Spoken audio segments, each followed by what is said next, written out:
exchange of gases. After having finished with transport of oxygen, we shall now start with transport of carbon dioxide. We saw that oxygen was transported in two forms, in dissolved form and as oxyhemoglobin. In case of oxygen, we saw that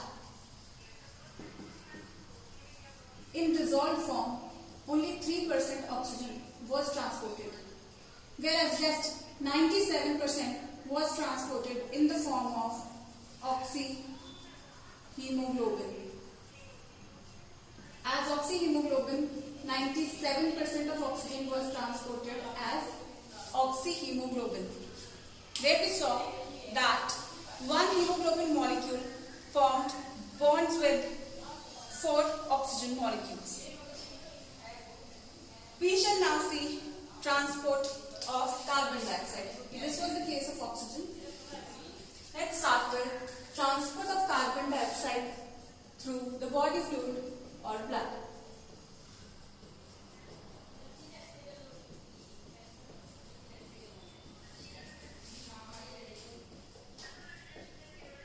See, unlike oxygen, in case of oxygen we saw that it is transported in 2 ways. Unlike oxygen, transport of carbon dioxide takes place by 3 methods.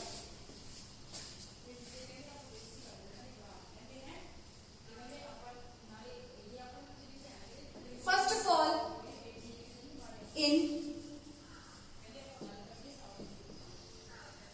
dissolved form, like oxygen. It was transported in the dissolved form. And second method as carbaminohemoglobin. See children, we shall come across 3 terms in context with joining with hemoglobin. One is oxyhemoglobin, another carbaminohemoglobin, and the third term we will hear about is carboxyhemoglobin.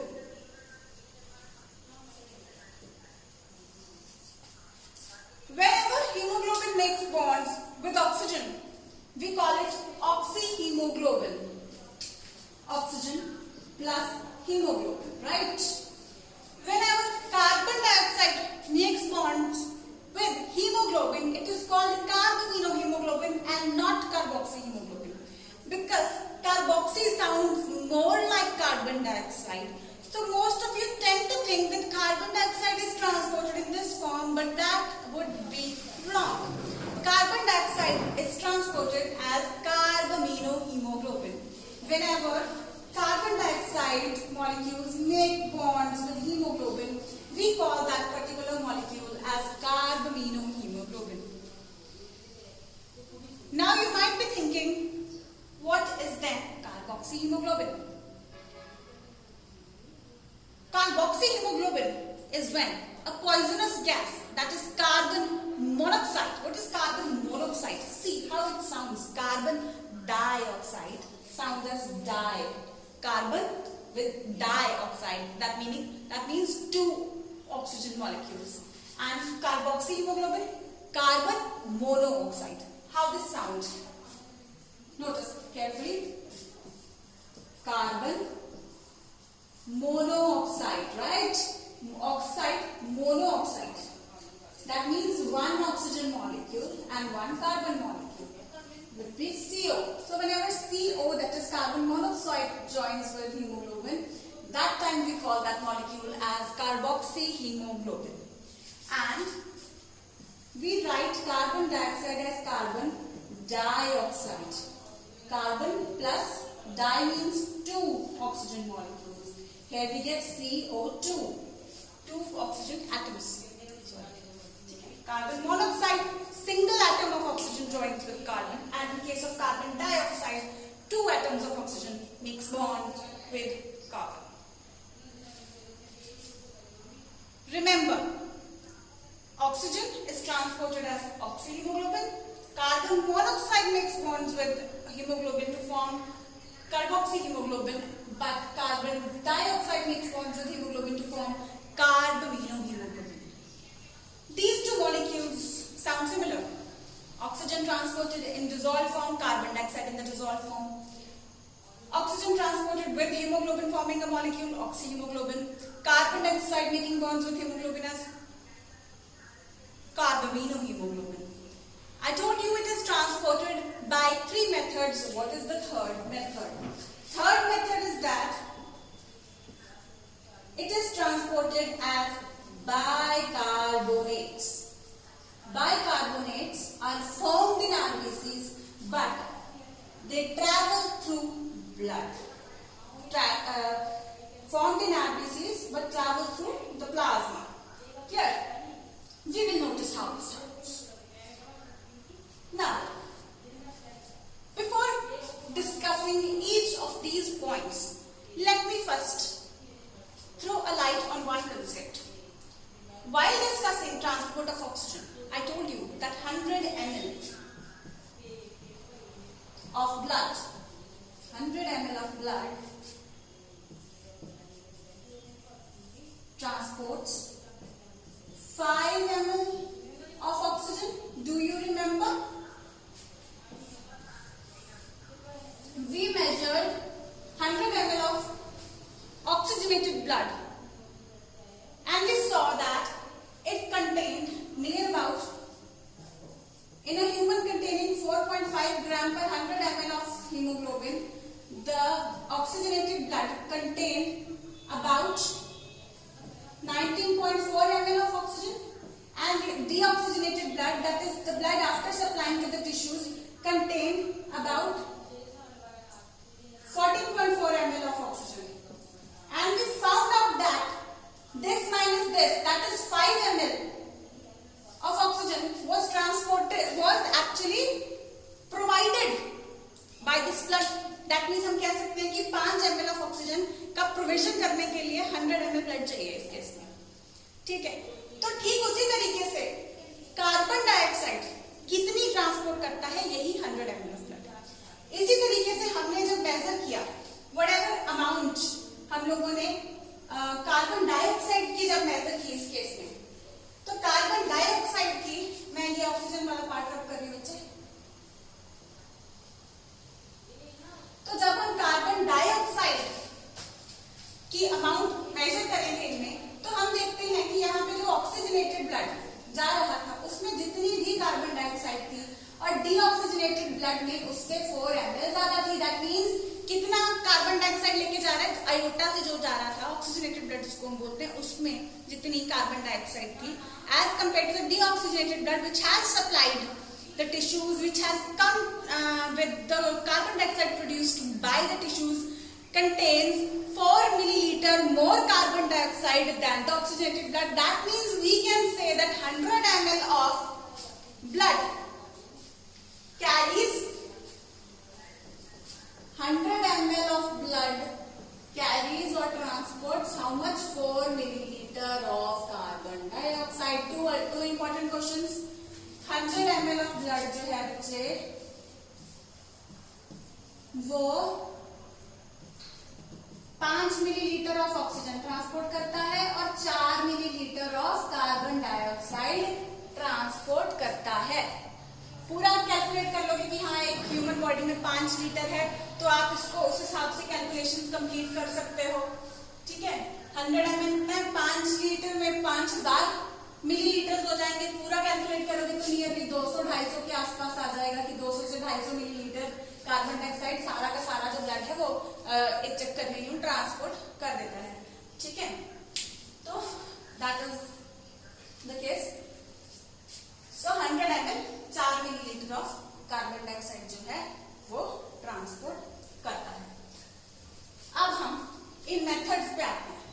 In the dissolve form जब हमने solubility factor discuss किया था, the respiratory gases, we told that respiratory gases must be soluble in the fluid. That time we discussed that carbon dioxide is much soluble. Carbon dioxide is more soluble as compared to oxygen. oxygen. Remember?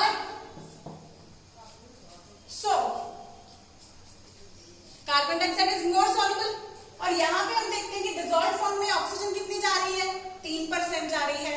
तो it is very very obvious कि carbon dioxide उससे ज्यादा percentage में जाएगी in dissolve form. So 7% of carbon dioxide is transported in the dissolved form in plasma. I hope everyone remembers plasma.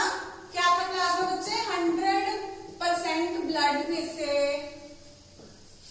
100% blood में से 55% plasma था बच्चे और 45% ब्लड सेल्स थे. ठीक है, तो वो प्लाज्मा इज फ्लूइड, उसके अंदर blood cell suspended forms entire blood. उसमें in the dissolved form 7% carbon dioxide gets transported in the dissolved form. सिर्फ घुल करके चली जाती है. ठीक है, देन कम्स कार्बामिनो हीमोग्लोबिन. जो हीमोग्लोबिन है, देखो हीमोग्लोबिन के साथ कार्बन डाइऑक्साइड बाइंड करके ये जो मॉलिक्यूल कार्बामिनो हीमोग्लोबिन बना देता है, इसके लिए मेन फैक्टर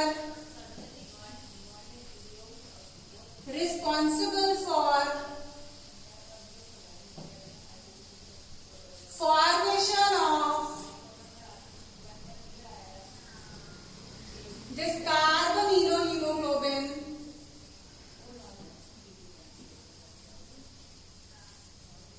से just formed of carbamino hemoglobin.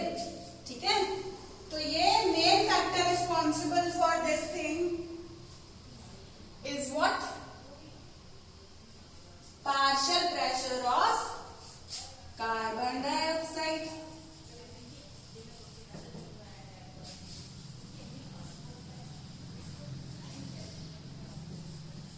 That is PCO2. तो PCO2 ही ज्यादा रिस्पॉन्सिबल है. एंड लेकिन इसका कंपिटिटर कौन होगा? कौन कंपीट करेगा हीमोग्लोबिन के साथ बाइंड करने के लिए? Oxygen. So another factor, that is PO2 can also contribute because oxygen competes with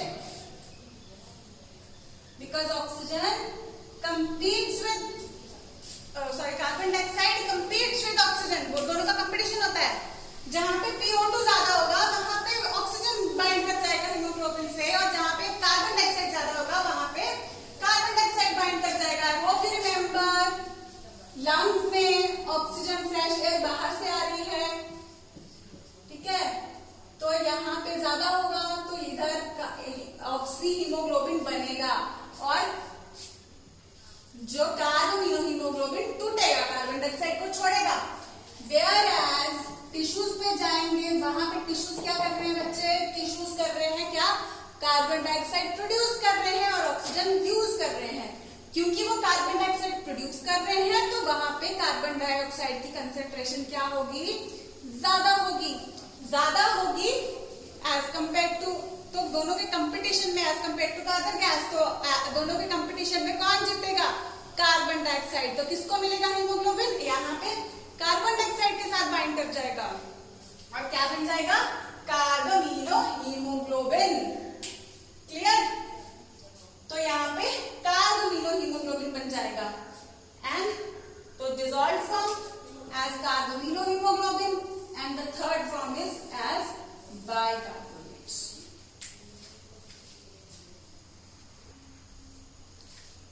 अगर परसेंटेज की बात करेंगे, 7% कर लिया था हमने कार्बामिनो हीमोग्लोबिन. देखो ऑक्सी हीमोग्लोबिन 97%. मैंने आपको बताया था कि ये सॉल्युबिलिटी की पहले बात की थी. अब हम हीमोग्लोबिन के साथ अफिनिटी की अगर बात करें तो haemoglobin loves oxygen much more than carbon dioxide. It was transported 90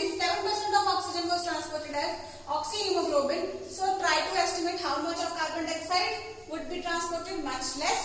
So yes, only 20 to 25% of carbon dioxide is transported as carbaminohemoglobin.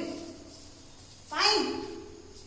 तो यहाँ पे बस ये ध्यान में रखना आप कि at the alveolar site this carbaminohemoglobin tends to break at alveolar site where जहां पे alveoli होते हैं यहाँ पे क्योंकि ऑक्सीजन ज्यादा होती है, ठीक है, breaks at alveolar site because of high PO2 and it forms at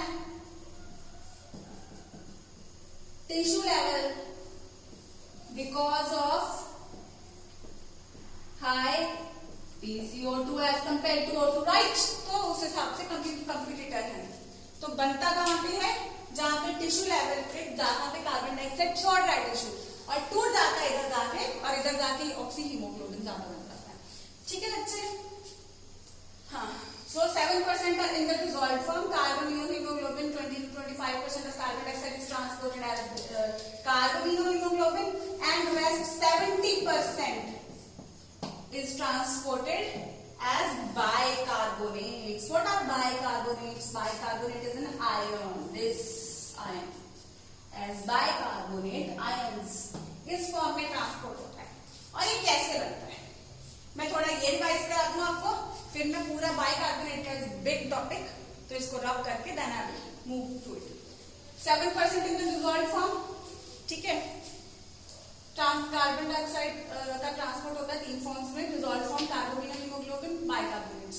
मैं कंपैरिजन कर चुकी हूँ, अब जस्ट इसको रिवाइज कराऊंगी। घुल करके प्लाज्मा में 7% कार्बन डाइऑक्साइड जाता है, उसके साथ हीमोग्लोबिन के साथ बॉन्ड बना करके, ये बॉन्ड भी टेम्पररी और रिवर्सिबल होता है, ठीक है, सिमिलर टू जैसे ऑक्सी हीमोग्लोबिन का बॉन्ड था ना, temporary and reversible bond again, ये भी टेम्पररी और रिवर्सिबल बॉन्ड होगा ताकि यहाँ पे जाके टूट जाए और कार्बन डाइऑक्साइड क्योंकि पॉइजनस होती है ज्यादा अंदर इकट्ठी हो जाए तो वो टूट जाए और कार्बन डाइऑक्साइड बाहर निकल जाए। देन टेम्पररी एंड रिवर्सिबल टूटता कहाँ पे है? एल्वेओलाई लेवल पे। बनता कहाँ पे है? टिश्यू लेवल पे जहाँ पे PCO2 ज्यादा होता है। अब बाइकार्बोनेट फॉर्म्स का हम कंसिडर करते हैं। कार्बोमीनोहीमोग्लोबिन, ये ध्यान में रखना, हीमोग्लोबिन के साथ कार्बोमीनोहीमोग्लोबिन है, कार्बोक्सी हीमोग्लोबिन नहीं है। एक चीज मैं आपको बता दूं, जो ये हम हीमोग्लोबिन के साथ अफिनिटी की बात कर रहे हैं, हीमोग्लोबिन के साथ अफिनिटी कार्बन डाइऑक्साइड से बहुत ज्यादा है ऑक्सीजन की, लेकिन इन दोनों से बहुत बहुत बहुत ज्यादा है कार्बन मोनोऑक्साइड की। और जब हीमोग्लोबिन कार्बन मोनोऑक्साइड के साथ बॉन्ड बनाता है तो ये बॉन्ड परमानेंट होता है और इरिवर्सिबल होता है, अनलाइक दोज टू। परमानेंट और इरिवर्सिबल यानी कि अगर ये बनती कब है, ये पुराने लोग करते थे ना, अंगीठियां जला लेते थे और रूम बंद करके, कई बार वो लोग क्या करते थे, कई बार रूम बंद कर लेते थे सर्दी के मौसम में और अंगीठी जलती थी। अंगीठी में क्या होता है, फुल ऑक्सीजन नहीं आ रही होती और जो कोल होता है उसमें फ्यूल डालते हैं कोल, तो वो कोल जो होता है जिसको कोयला बोल देते हैं आप लोग, तो वो कोयला की प्रॉपर जो कंबशन है नहीं हो पा रही होती क्योंकि ऑक्सीजन की कमी हो रही होती है। तो इनकम्प्लीट कंबशन जब होती है, जब प्रॉपर कोल की प्रॉपर कंबशन होगी ऑक्सीजन की हेल्प से, तो कार्बन डाइऑक्साइड प्रोड्यूस होगी। जब इनकम्प्लीट कंबशन हो रही है, अंगीठी में इनकम्प्लीट होती थी ज्यादातर, तो कार्बन मोनोऑक्साइड प्रोड्यूस हो जाती थी। कार्बन मोनोऑक्साइड हमारे रूम में इकट्ठी हो गई हमारे मॉलिक्यूल और हमारे हीमोग्लोबिन के साथ जब वो जुड़ना शुरू हो जाएगी तो क्या होगा, वो परमानेंट इरिवर्सिबल बॉन्ड बना लेगी। परमानेंट इरिवर्सिबल बॉन्ड ऐसा बना लेगी कि ऑक्सीजन के साथ फिर वो बाइंड नहीं कर पाएगा, तो इस केस में पेशेंट्स की डेथ हो सकती है, ठीक है। आजकल के टाइम पे अगर हमें टाइम से पता चल जाए कि अंदर ज्यादा कार्बन मोनोऑक्साइड के साथ बॉन्ड बन चुका है तो हम इसको आजकल के टाइम पे रिवर्स कर सकते हैं। वो कैसे? क्योंकि परमानेंट इरिवर्सिबल बॉन्ड है, नॉर्मली तरीके से नहीं ठीक किया जा सकता। तो हम क्या करते हैं, जो ऑक्सीजन देते हैं ना, जब आप लोगों ने देखा होगा कहीं पे कि पेशेंट को ऑक्सीजन पे लगा के रखते हैं आर्टिफिशियली, तो उसमें एक्चुअली 100% ऑक्सीजन नहीं होती है, उसमें मिक्स्ड होती है एयर, क्योंकि हम लोग भी वैसे नॉर्मली भी मिक्स्ड एयर अंदर लेते हैं। लेकिन जो कार्बन डाइऑक्साइड की पॉइजनिंग हो गई है जिसको, उसको फिर हम 100% ऑक्सीजन देना शुरू कर देते हैं, तो जाके उस यानी कि उस मॉलिक्यूल्स के आसपास बहुत सारी ऑक्सीजन इकट्ठी कर देंगे, तो जाके वो कार्बन मोनोऑक्साइड को छोड़ेगा। मतलब ठीक कर सकते हैं, नॉट वेरी श्योर, लेकिन डेथ के चांसेस इसमें बहुत ज्यादा रहते हैं, क्योंकि ये बॉन्ड परमानेंट और इरिवर्सिबल बॉन्ड बना देता है, because haemoglobin loves carbon monoxide the most, and बहुत बाद आते हैं हीमोग्लोबिन, सॉरी बहुत बाद में ऑक्सीजन एंड कार्बन डाइऑक्साइड। ठीक है, इन दो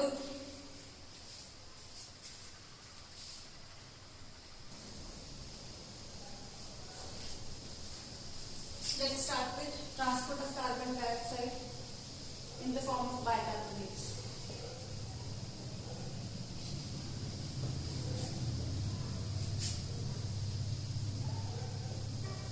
अब बेटा होता क्या है कि टिश्यूज हम लोग को पता है कि क्या रिलीज करते हैं, कार्बन डाइऑक्साइड ये रिलीज कर देते हैं। ठीक है, टिश्यू कार्बन डाइऑक्साइड रिलीज करता है, टिश्यू के पास कौन आता है, ब्लड आता है उसको ऑक्सीजन सप्लाई करने के लिए, और इस ब्लड के अंदर होते हैं क्या,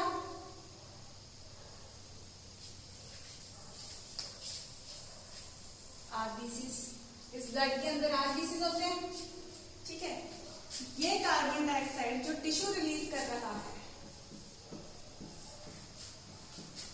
ये कार्बन डाइऑक्साइड जो टिश्यूज रिलीज कर रहे हैं, ये carbon dioxide fuses with water in the form of carbonic anhydrase. It reacts with water in the presence of enzyme carbonic anhydrase to form H2CO3. This reaction is reversible बेटा। ठीक है, लेकिन यहाँ पे ये स्टेट इधर की तरफ ही हो रहा है, और आगे फिर ये और स्प्लिट हो जाता है into H ions and bicarbonates। अब ये जो बाइकार्बोनेट आयंस है, देखो आप बेटा हो क्या रहा है, जैसे टिश्यूज ने कार्बन डाइऑक्साइड छोड़ी, कार्बन डाइऑक्साइड वाटर मॉलिक्यूल्स के साथ मिलकर in the presence of enzyme carbonic anhydrase ये H2CO3 बना देता है, एंड H2CO3 स्प्लिट हो जाता है into H ions and bicarbonate ions. ठीक है, अब ये बाइकार्बोनेट आयंस क्या होता है, ये बाइकार्बोनेट आयंस अब प्लाज्मा में वापस आ जाते हैं। ये प्लाज्मा है, यहाँ पे प्लाज्मा में होता है ना, प्लाज्मा में होते हैं ब्लड सेल्स, तो ये प्लाज्मा में आ जाते हैं ये बाइकार्बोनेट आयंस, और यहाँ से फिर आगे एल्वेलाई तक ट्रांसपोर्ट होते हैं। अब देखो प्लाज्मा में क्या हुआ है, एक आयन ऐड हो गया, प्लाज्मा में एक आयन ऐड हो गया, और इससे क्या हो सकता है, उसका पीएच चेंज हो सकता है। लेकिन हमारी बॉडी में होम्योस्टैसिस, हमारी बॉडी में होम्योस्टैसिस का एक फिनोमिनन है। होम्योस्टैसिस मतलब maintenance of internal environment, internal environment constant maintain करने का, इंटरनल एनवायरनमेंट कांस्टेंट मेंटेन करने का एक फिनोमिनन है। ठीक है, जिसको हम होम्योस्टैसिस बोलते हैं। तो जब यहाँ पे एक आयन प्लाज्मा में ऐड हो गया, तो प्लाज्मा का पीएच चेंज हो सकता है, तो प्लाज्मा इस पीएच चेंज को कंपनसेट करने के लिए अभी बाइकार्बोनेट आयंस को तो यहाँ पे आने से रोक नहीं सकता है, तो क्या करेगा, प्लाज्मा से क्लोराइड आयंस, कुछ क्लोराइड आयंस इसकी जगह पे कुछ क्लोराइड आयंस प्लाज्मा से अंदर की तरफ चले जाएंगे आरबीसी के अंदर, और इस फिनोमिनन को हम कहते हैं बेटा क्लोराइड शिफ्ट। और ये बहुत ज्यादा इंपॉर्टेंट क्वेश्चन है। Chloride shift is when chloride ions enter in the RBCs in turn of the entry of bicarbonate ions from the RBCs to the plasma। जब RBCs से प्लाज्मा के अंदर बाइकार्बोनेट आयंस आ जाते हैं, तो पीएच मेंटेन करने के लिए, बफर करने के लिए, पीएच को बफर करने के लिए क्लोराइड आयंस इसके अंदर चले जाते हैं आरबीसी के अंदर। तो इस फिनोमिनन को हम क्लोराइड शिफ्ट बोल देते हैं बेटा। क्लोराइड शिफ्ट को का दूसरा नाम हैमबर्गर शिफ्ट भी बोला जाता है। हैमबर्गर शिफ्ट, क्लोराइड शिफ्ट का दूसरा नाम हैमबर्गर शिफ्ट भी बोला जाता है। ठीक है, तो इस तरीके से टिश्यू लेवल के ऊपर हमने देखा था कि टिश्यू लेवल के ऊपर ये कार्बन बाइकार्बोनेट आयंस बना देती है कार्बन डाइऑक्साइड पानी के साथ मिलकर के। और ये जिस एंजाइम की हम बात कर रहे हैं कार्बोनिक एनहाइड्रेस, मैं बड़ा करके ऊपर लिख देती हूँ बेटा, कार्बोनिक एनहाइड्रेज एंजाइम जो है, this enzyme is the, enzyme का मतलब क्या होता है? Enzyme is a bio catalyst. Catalyst का क्या काम क्या होता है? रिएक्शंस को फास्ट करना, रिएक्शंस को फास्ट करना। And let me tell you, this enzyme is the fastest enzyme of the human body, and it is a very important question. कितना फास्ट करता है ये रिएक्शन को? 5000 टाइम्स रिएक्शन को ये फास्ट कर देता है, ठीक है। Remember, enzymes are what? Biocatalyst, यानी कि लिविंग बॉडी के अंदर कैटलिस्ट, कैटलिस्ट वो होते हैं जो रिएक्शंस को फास्ट करते हैं। आई रिपीट, जैसे ही टिश्यूज ने कार्बन डाइऑक्साइड छोड़ी, कार्बन डाइऑक्साइड आरबीसी के प्लाज्मा में आई, प्लाज्मा से आरबीसी के अंदर एंटर करके in the presence of carbonic anhydrase water के साथ रिएक्ट कर जाती है और H2CO3 बनाती, फिर H2CO3 आगे H आयंस और बाइकार्बोनेट आयंस में टूट जाता है। हमने कहा कि carbon dioxide is transported in this form, 70% of carbon dioxide is transported as bicarbonate ions, so this is how bicarbonates are formed. ये एंजाइम आरबीसी के अंदर प्रेजेंट होता है, प्रेजेंट मेनली इन आरबीसीज, लेकिन कुछ अमाउंट में, some amounts also present in plasma, तो plasma में भी कुछ अमाउंट इसका प्रेजेंट होता है, ठीक है। अब ये बाइकार्बोनेट आयंस में ट्रांसपोर्ट होता है, मैंने आपको कहा बनता आरबीसी में है लेकिन ट्रांसपोर्ट यहाँ पे होता है। आपको ध्यान में रखना है, कार्बोनिक एनहाइड्रेज का क्वेश्चन आता है कहाँ पे होता है, आप आंसर हमेशा यही लगाओगे, आरबीसी लगाओगे। अगर आरबीसी प्लाज्मा दोनों ऑप्शंस में आ जाते हैं तो बेस्ट आंसर टिक करना है, तो आप आरबीसी लगाओगे, ठीक है। तो यहाँ पे वो क्लोराइड शिफ्ट और हैमबर्गर शिफ्ट, तो हमने दो जो मैंने टर्मिनोलॉजीज बताई थी आपको, तो वहां पे हमने बोहर्स इफेक्ट किया था, अभी हमने क्लोराइड शिफ्ट और हैमबर्गर शिफ्ट डिस्कस कर लिया है, ठीक है बच्चे। अब ये हुआ बाइकार्बोनेट आयंस का, लेकिन यहाँ पे हम देख रहे हैं कि H आयंस भी बने हैं। ये H आयंस क्या करेंगे? देखो बेटा, जब भी ब्लड, ऑक्सीजनेटेड ब्लड,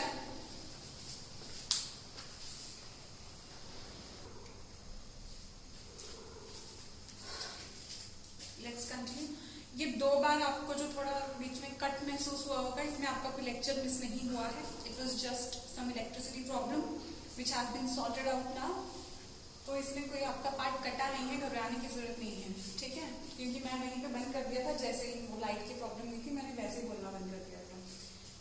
फाइन, चलो हम लोग बात कर रहे थे कि कार्बन डाइऑक्साइड बाइकार्बोनेट फॉर्म में कैसे ट्रांसपोर्ट होती है। कार्बन डाइऑक्साइड कार्बोनिक एनहाइड्रेज की प्रेजेंस में बाइकार्बोनेट आयंस बना देती है जो प्लाज्मा में चले जाते हैं। हम बात कर रहे थे कि H आयंस का क्या होता है।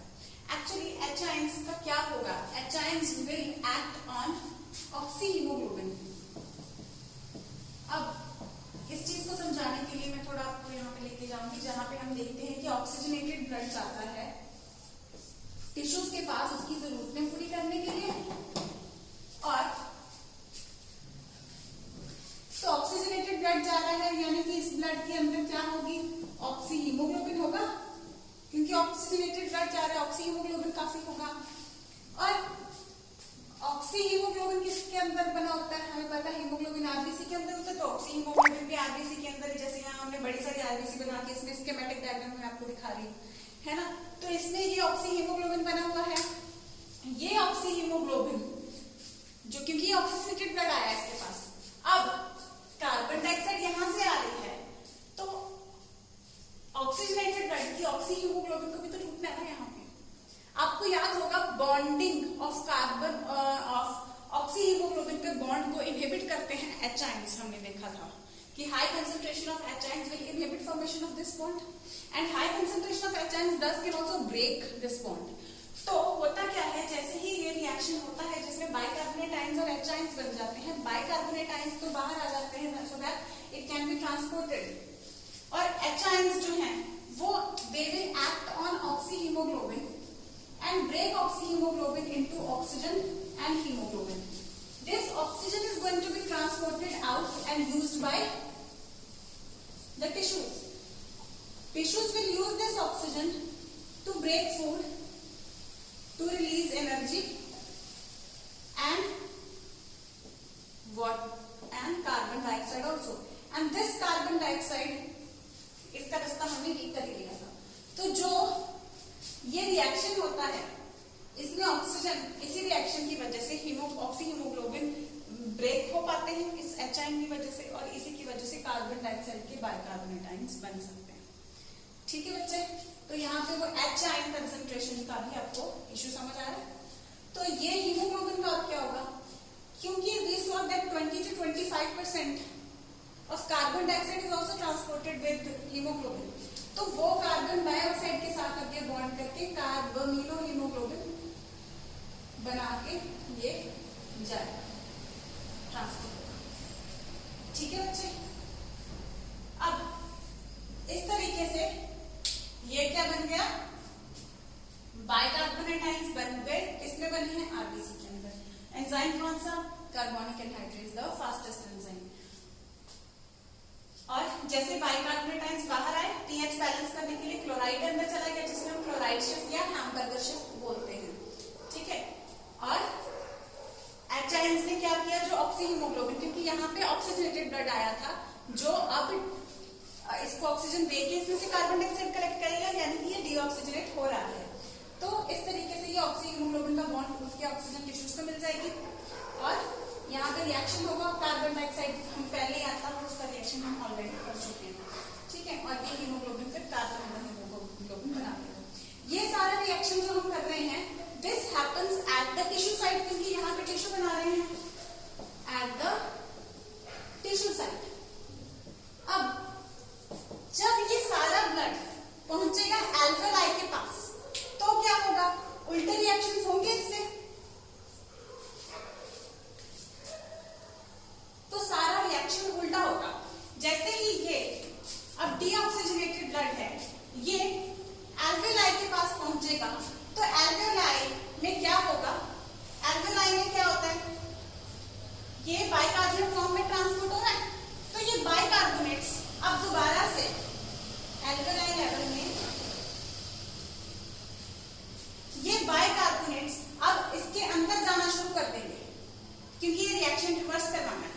तो अब जैसे ही bicarbonate ions at the alveolar level, bicarbonate ions इसके अंदर जाएंगे, तो उसके रिटर्न में क्या होगा, फिर से पीएच का प्रॉब्लम आएगा। यहाँ पे जब बाइकार्बोनेट आयंस बाहर आए थे तो क्लोराइड अंदर गया था, लेकिन अब बाइकार्बोनेट आयंस बाहर से अंदर आ रहे हैं, तो अंदर से बाहर कौन जाएगा, क्लोराइड आयन जो है अब अंदर से बाहर चला जाएगा।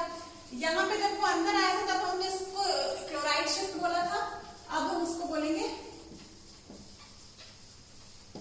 Reverse chloride shift, reverse chloride shift. ठीक है, रिवर्स क्लोराइड शिफ्ट।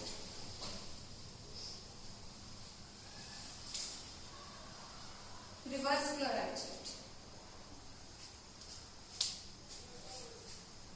ये एल्वेओलाई लेवल पे होगा। और एल्वेओलाई लेवल पे अब क्योंकि हमने किया था, ये सारा रिएक्शन क्या है, रिवर्सिबल है, तो ये बाइकार्बोनेट आयंस अंदर आ गए, बाइकार्बोनेट आयंस अंदर आ गए, ये H आयंस के साथ फ्यूज करेंगे,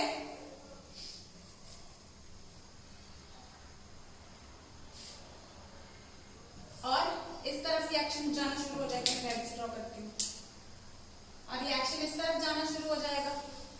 कार्बोनिक एनहाइड्रेज ही यहाँ, ये रिएक्शन भी कार्बोनिक एनहाइड्रेज ही कराता है। ठीक है, रिएक्शन रिवर्स होना शुरू हो जाएगा और कार्बन डाइऑक्साइड रिलीज हो जाएगी। अब ये कार्बन डाइऑक्साइड क्योंकि एल्वेओलाई लेवल पे है, तो ये कार्बन डाइऑक्साइड अब इससे बाहर चली जाएगी और एल्वेओलाई से लंग्स से एनवायरमेंट में चली जाएगी। ठीक है, रेड वाला सारा चीज हम एल्वेओलाई लेवल पे कर रहे हैं, तो सारे रिएक्शंस ऑपोजिट हो जाते हैं, और वहां पे ऑक्सी हीमोग्लोबिन भी बन जाता है, ये रिएक्शन भी ऑपोजिट हो जाता है। H आयंस जिसको तोड़ के बैठे थे, H आयंस कंसंट्रेशन वगैरह सारी कम हो जाएगी, क्योंकि H आयंस अब इस्तेमाल हो जाएंगे ना इस पूरे रिएक्शन में, तो H आयंस इसको तोड़ने में जो लगे होते वो इधर यूज हो जाएंगे इस रिएक्शन में, तो ऑक्सी हीमोग्लोबिन, ऑक्सीजन की कंसंट्रेशन भी वहां बढ़ जाएगी। जब यहाँ पे कार्बोनिलो हीमोग्लोबिन बना हुआ था, अब ऑक्सीजन की कंसंट्रेशन क्योंकि एल्वेओलाई पे आ गई तो ज्यादा हो गई, तो ऑक्सीजन फिर अब हीमोग्लोबिन के साथ बाइंड करके ऑक्सी हीमोग्लोबिन बना देगा, सारे रिएक्शंस ऑपोजिट हो जाएंगे। मेन जो मैंने फॉर्मल रिएक्शंस यानी कि जो रिएक्शंस पहले लिखे हैं फॉर्मेशन ऑफ बाइकार्बोनेट आयंस तक। आपको वो क्वेश्चन ज्यादा आता है, रिवर्स वाला क्वेश्चन आता नहीं है। रिवर्स में आपको इतने ध्यान ज्यादा नहीं आता, मतलब आ सकता है, लेकिन आपको ये ध्यान में रखना होता है कि मेन ये ऑपोजिट रिएक्शन सारे वहां पे हो जाते हैं, जो भी रिएक्शन हमने यहाँ पे डिस्कस किए। ठीक है, so this was the transport of carbon dioxide as bicarbonate ions. I will repeat. Tissue level पे क्या होता है, कार्बन डाइऑक्साइड टिश्यूज रिलीज करते हैं, हमें पता है। तो टिश्यूज कार्बन डाइऑक्साइड रिलीज करते हैं, तो कार्बन डाइऑक्साइड आरबीसी में एंटर कर जाती है, प्लाज्मा में आएगी, प्लाज्मा से आरबीसी में, आरबीसी में क्या होगा, ये वाटर के साथ रिएक्ट करती है in the presence of enzyme carbonic anhydrase which is the fastest enzyme known. ये एंजाइम्स और बाइकार्बोनेट आयंस बना देते हैं। बाइकार्बोनेट आयंस प्लाज्मा में आ जाते हैं और इस तरीके से ट्रांसपोर्ट हो जाते हैं, और ये एंजाइम्स ऑक्सीहीमोग्लोबिन बॉन्ड को तोड़ देते हैं। ऑक्सीहीमोग्लोबिन बॉन्ड को ये तोड़ देते हैं और ऑक्सीजन टिश्यूज को मिल जाती है, और ये हीमोग्लोबिन अलग हो जाता है। ये हीमोग्लोबिन अलग हो गया और अब ये कार्बन डाइऑक्साइड के साथ भी बॉन्ड बना सकते हैं, क्योंकि वो इधर से आ रही, कुछ इसके साथ रिएक्ट कर जाएगी, कुछ कार्बन हीमोग्लोबिन भी बना देगी। ठीक है, बाकी वहां पे डिसॉल्व फॉर्म में जाता रहेगा। तो तीनों फिनोमेना यहाँ पे रिवाइज हो रहे हैं हमारे। और एल्वेओलर साइड पे ये सारे रिएक्शन उल्टे हो जाते हैं। उल्टा होकर के यहाँ पे कार्बन डाइऑक्साइड फॉर्म हो जाते हैं, जो कि एल्कलाइज से यानी कि आउटसाइड द एनवायरनमेंट रिलीज हो सकते हैं। ठीक है बच्चे, so this is about the transport of carbon dioxide. अब एक और टर्मिनोलॉजी हम लोग करते हैं। I will use a different colour pen for that.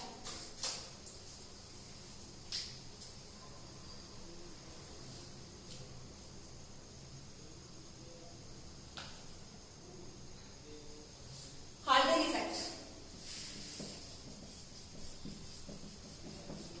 Bohr's effect क्या था बेटा, याद करो, बोहर्स इफेक्ट क्या देखा था हमने। बोहर्स इफेक्ट हमने क्या देखा था, थोड़ा आप याद करेंगे।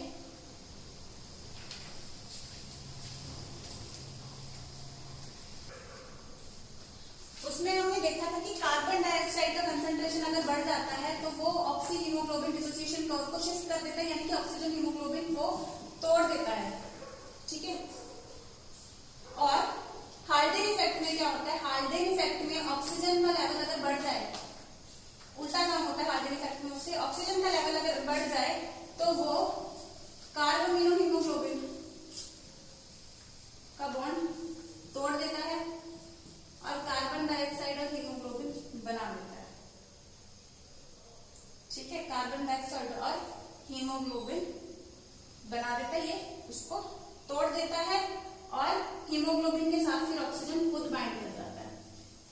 और ये कहां पे होता है, this happens at alveolar site. तो Haldane effect is at alveolar site when level of oxygen increases, it breaks bond of carbon dioxide and haemoglobin, and haemoglobin के साथ ऑक्सीजन खुद बाइंड कर जाएगा, ऑक्सीहीमोग्लोबिन बना देगा। ठीक है, देखो आपके कहीं पे भी टेक्स्ट में जहां पे हाल्डेन इफेक्ट लिखा हुआ वहां पे ये भी मेंशन है कि एल्वेओलर साइट से ऑपोजिट रिएक्शंस होंगे at tissue site. Tissue site पे इससे ऑपोजिट रिएक्शन देखने को मिलेंगे, जहां पे हम देखते हैं कि ये रिएक्शन जब कार्बन डाइऑक्साइड की कंसेंट्रेशन बढ़ती है तो ऑक्सी हीमोग्लोबिन का बॉन्ड टूट के कार्बन डाइऑक्साइड के साथ बॉन्ड कर जाता है। तो हाल्डेन इफेक्ट तो दोनों काम कराता है, लेकिन मेन हाल्डेन इफेक्ट में अगर दोनों ऑप्शंस हमारे पास आ गए तो हम इसको टिक करेंगे कि by increasing oxygen concentration it carbamino hemoglobin bond breaks and carbon dioxide and hemoglobin breaks down and carbon dioxide is released and oxygen binds with the hemoglobin to form oxyhemoglobin। ठीक है बच्चे, तो ये हो गया हाल्डेन इफेक्ट। तो हमारे पास तीनों टर्मिनोलॉजीज हम लोग कर चुके हैं। Bohr's effect, chloride shift, Haldane effect. Chloride shift, Hamburger shift is same thing, उससे उल्टा रिवर्स क्लोराइड शिफ्ट। ये सारी terminologies are very very important. अब हमारे पास topic transport of oxygen and transport of carbon dioxide हम लोग कंप्लीट कर चुके हैं। Revise it nicely, try to solve more and more questions. ठीक है, तो थरो रिवीजन करें इसकी और पढ़ते रहें। घर पे बैठे हैं तो इसका पूरा पूरा लाभ उठाएं, ज्यादा से ज्यादा टाइम आप पढ़ाई को दे सकते हैं। बहुत अच्छे से पढ़ाई करें, बहुत अच्छे से मार्क्स फेच करें, और आप ये सोचें कि जितने दिन आप घर पे रह के ज्यादा अच्छे से पढ़ पा रहे हैं, आप उतना ही ज्यादा एंट्रेंस टेस्ट में स्कोर करने के उतना ही ज्यादा पास आ रहे हैं। All the best my